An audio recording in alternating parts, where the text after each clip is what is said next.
Brothers Grimm, a fairy tale story called Briar Rose. A king and queen once upon a time reigned in a country a great way off, where there were in those days fairies. Now this king and queen had plenty of money, and plenty of fine clothes to wear, and plenty of good things to eat and drink, and a coach to ride out in every day. But though they had been married many years, they had no children, and this grieved them very much. But one day, as the queen was walking by the side of the river, at the bottom of the garden she saw a poor little fish that had thrown itself out of the water and lay gasping and nearly dead on the bank. Then the queen took pity on the little fish and threw it back again into the river. And before it swam away, it lifted its head out of the water and said, "I know what your wish is, and it shall be fulfilled. In return for your kindness to me, you will soon have a daughter." What the little fish had foretold soon came to pass, and the queen had a little girl, so very beautiful that the king could not cease looking on it for joy, and said he would hold a great feast and make merry and show the child to all of the land. So he asked his kinsmen and nobles and friends and neighbors. But the queen said, "I will have the fairies also, that they might be kind and good to our little daughter." Now there were 13 fairies in the kingdom, but as the king and queen had only 12 golden dishes for them to eat out of, they were forced to leave one of the fairies without asking her. So 12 fairies came, each with a high red cap on her head, and red shoes with high heels on her feet, and a long white wand in her hand. And after the feast was over, they gathered round in a ring and gave all their best gifts to the little princess. One gave her goodness, another beauty, another riches, and so on till she had all that was good in the world. Just as 11 of them had done blessing her, a great noise was heard in the courtyard, and word was brought that the 13th fairy was come with a black cap on her head, and black shoes on her feet, and a broomstick in her hand. And presently up she came into the dining hall. Now, as she had not been asked to the feast, she was very angry, and scolded the king and queen very much, and set to work to take her revenge. So she cried out, "The king's daughter shall, in her 15th year, be wounded by a spindle and fall down dead." Then the 12th of the friendly fairies, who had not yet given her gift, came forward and said that the evil wish must be fulfilled, but that she could soften its mischief. So her gift was that the king's daughter, when the spindle wounded her, should not really die, but should only fall asleep for 100 years. However, the king hoped still to save his dear child altogether from the threatened evil, so he ordered that all the spindles in the kingdom should be bought up and burnt. But all the gifts of the first 11 fairies were in the meantime fulfilled, for the princess was so beautiful and well behaved and good and wise that everyone who knew her loved her.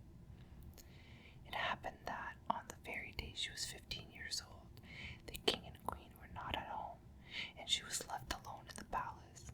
So she roved about by herself and looked at all the rooms and chambers, till at last she came to an old tower, to which there was a narrow staircase ending with a little door.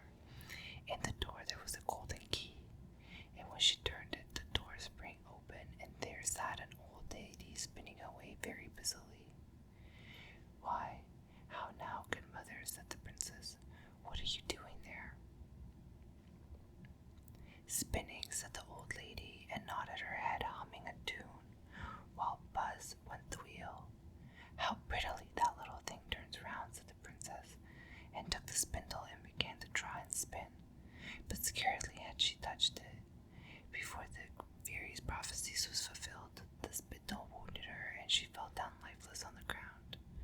However, she was not dead, but had only fallen into a deep sleep, and the king and queen, who had just come home, and all their court, fell asleep too, and the horses slept in the stables, and the dogs in the court, and the pigeons on the housetop, and the very flies slept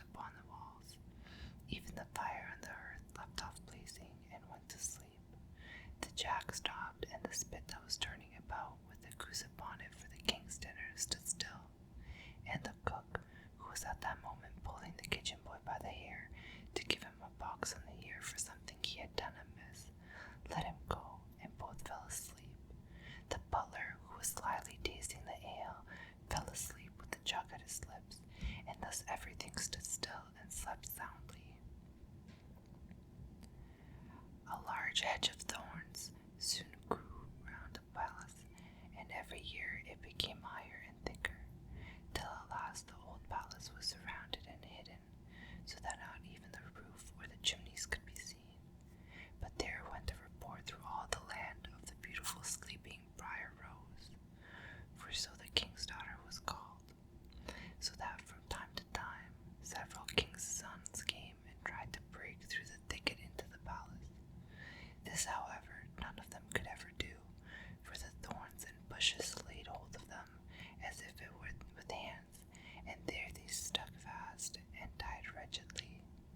After many, many years, there came a king's son into that land, and an old man told him the story of the thicket of thorns, and how a beautiful palace stood behind it, and how a wonderful princess called Briar Rose lay in it asleep with all her court.